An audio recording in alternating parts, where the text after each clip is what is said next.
Hello दोस्तों, नमस्कार। तो चलिए आज हम एक कहानी सुनाता हूँ जो एक मोटिवेशनल शिक्षाप्रद कहानी है। कहानी का नाम है हम भगवान की योजना को हम नहीं समझ पाते हैं। भगवान जो भी करता है अच्छा ही करता है। मृत्यु के देवता ने अपने एक दूत को भेजा पृथ्वी पर। एक स्त्री मर गई थी, उसकी आत्मा को लाना था। देवदूत आया लेकिन चिंता में पड़ गया क्योंकि तीन छोटी छोटी लड़कियां जुड़वा है।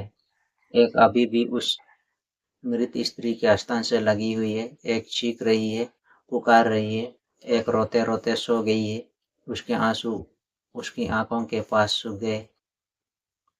तीन छोटी जुड़वा बच्चियां और स्त्री मर गई और कोई देखने वाला नहीं है। पति पहले मर चुका है, परिवार में और कोई भी नहीं है। इन तीन छोटी बच्चियों का क्या होगा? वह देवदूत को यह ख्याल आ गया तो वह खाली हाथ वापस लौट गया। उसने जाकर अपने प्रधान को कहा कि मैं ना ला सका, मुझे क्षमा कर दें। लेकिन आपको स्थिति का पता ही नहीं है। तीन जुड़वा बच्चियां हैं, छोटी छोटी, दूध पीती। एक अभी भी दूध मृत स्तन से लगी है। एक रोते रोते सो गई है, दूसरी अभी चीख पुकार रही है, मेरा हृदय ना ला सका। क्या यह नहीं हो सकता कि इस स्त्री को कुछ दिन और जीवन दे दिए जाएं?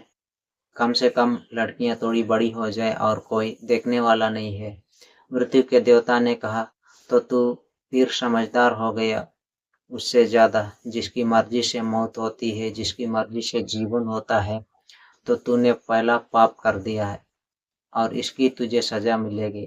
और वह सजा यह है कि तुझे पृथ्वी पर चले जाना पड़ेगा और जब तक तुम 3 बार न हंस लेगा अपनी मूर्खता पर, तब तक वापस न आ सकेगा। इसे थोड़ा समझना है। 3 बार न हंस लेगा अपनी मूर्खता पर, क्योंकि दूसरे की मूर्खता पर तो अहंकार हंसता है। जब तुम अपनी मूर्खता पर हंसते हो तब अहंकार टूटता है। देवदूत को लगा नहीं, वह राजी हो गया दंड भोगने को, लेकिन फिर भी उसे लगा कि सही तो मैं ही हूँ और हंसने का मौका कैसे आएगा।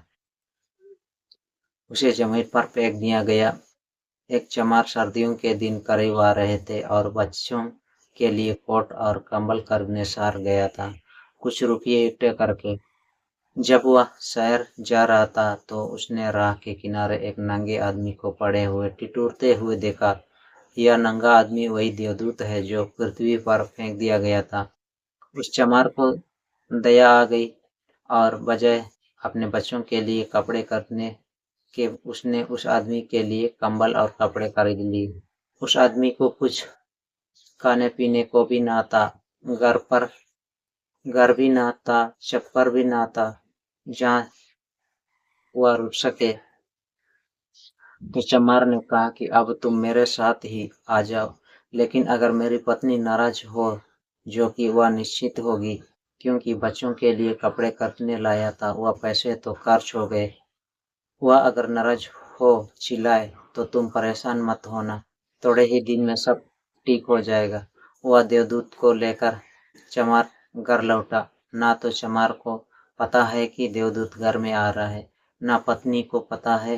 जैसे ही देवदूत को लेकर चमार घर में पहुंचा, पत्नी एकदम पागल हो गई, बहुत नाराज हुई, बहुत चीखी चिल्लाई और देवदूत पाली दफा हंसा। चमार ने उससे कहा, हंसते हो, क्या बात है? उसने कहा, मैं जब 3 बार हंस लूंगा तब बता दूंगा। देवदूत हंसा पहली बार, क्योंकि उसने देखा कि इस पत्नी को पता ही नहीं है कि चमार देवदूत को घर में ले आया है, जिसके आते ही घर में हजारों खुशियां आ जाएंगी। लेकिन आदमी देख ही कितनी दूर तक सकता है। पत्नी को इतना ही देख पा रही है कि एक कंबल और बच्चों के कपड़े नहीं बचे, जो खो गया है। वह देख पा रही है, जो मिला है उसका उसे अंदाजा ही नहीं है। मुक्त घर में देवदूत आ गया, जिसके आते ही हजारों खुशियों के द्वार खुल जाएंगे। तो देवदूत हंसा। उसे लगा अपनी मूर्खता क्यों यह पत्नी भी नहीं देख पा रही है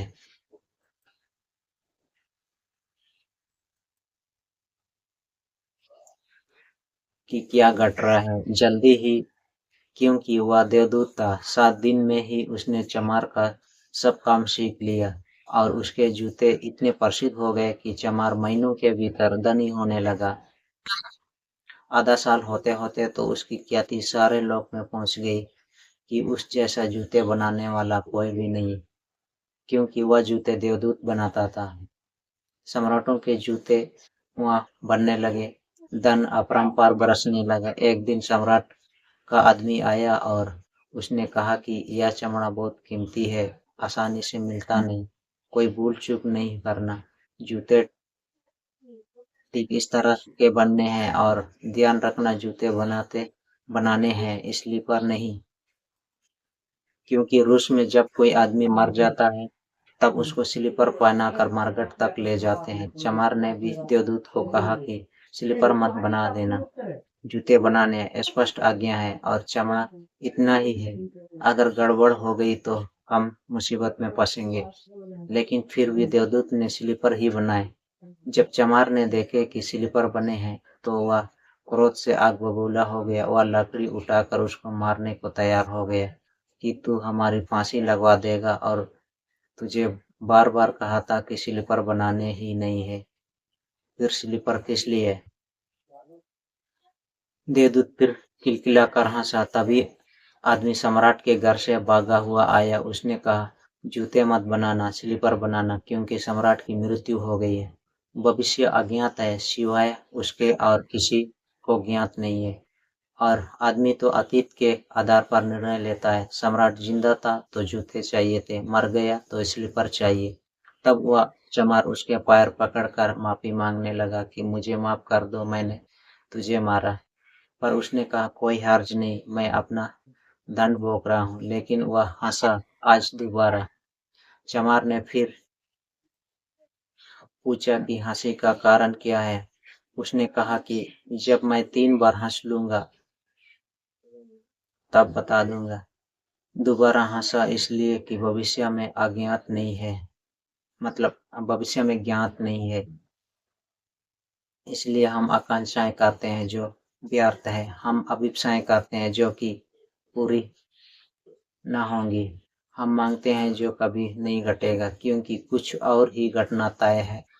हमसे बिना पूछे हमारी नियति घूम रही है और हम व्यर्थ ही बीच में शोरगुल मचाते हैं। चाहिए स्लीपर और हम जूते बनवाते हैं। मरने का वक्त करीब आ रहा है और जिंदगी का हम आयोजन करते हैं। तो देवदूत को लगा कि ओए बच्चियां, मुझे क्या पता भविष्य उनका क्या होने वाला है। मैं नाक बीच में आया। और तीसरी घटना घटी कि एक दिन 3 लड़कियां आई जवान।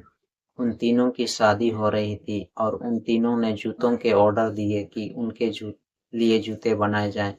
एक बूढ़ी महिला उनके साथ आई थी जो बड़ी धनी थी। देवदूत पहचान गया कि ये वह ही 3 लड़कियां हैं जिनको वह मृत माँ के पास छोड़ गया था और जिनकी वजह से वह दंड भोग रहा है। वह सब स्वस्थ हैं, सुंदर हैं। उसने पूछा कि क्या हुआ, वह बूढ़ी औरत कौन है। उस बूढ़ी औरत ने कहा कि ये मेरी पड़ोसी की लड़कियां हैं। गरीब औरत थी, उनके शरीर में दूध भी ना था, उसके पास पैसे लाते भी नहीं थे, और 3 बच्चियां जुड़वा, वह इन्हीं को दूध पिलाते पिलाते मर गई। लेकिन मुझे दया आ गई, मेरे कोई बच्चे नहीं है और मैंने इन तीनों बच्चियों को पाल लिया।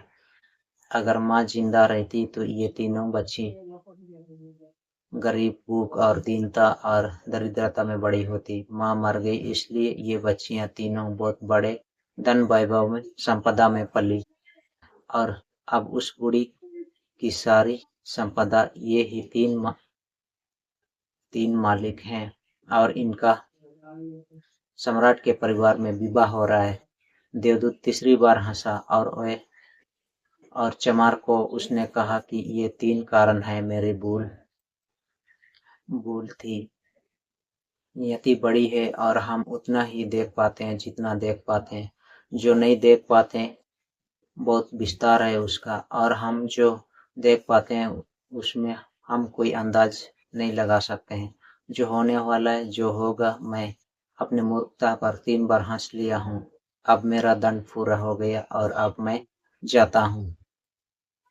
इस कहानी का सार है, तुम अगर अपने को बीच में लाना बंद कर दो तो तुम्हें मार्गों का मार्ग मिल गया, फिर असंख्य मार्गों की चिंता ना करनी पड़ेगी। छोड़ दो उस पर, वह जो करवा रहा है, जो उसने अब तक करवाया है उसके लिए धन्यवाद। जो अभी करवा रहा है उसके लिए धन्यवाद, जो वह कल करवाएगा उसके लिए धन्यवाद। तुम बिना लिखे चेक धन्यवाद का उसे दे दो। वह जो भी हो, तुम्हारे धन्यवाद में कोई फर्क ना पड़ेगा। अच्छा लगे बुरा लगे, लोग भला कहें बुरा कहें, लोगों को दिखाई पड़ेगा दुर्भाग्य या सौभाग्य, यह सब चिंता तुम मत करना।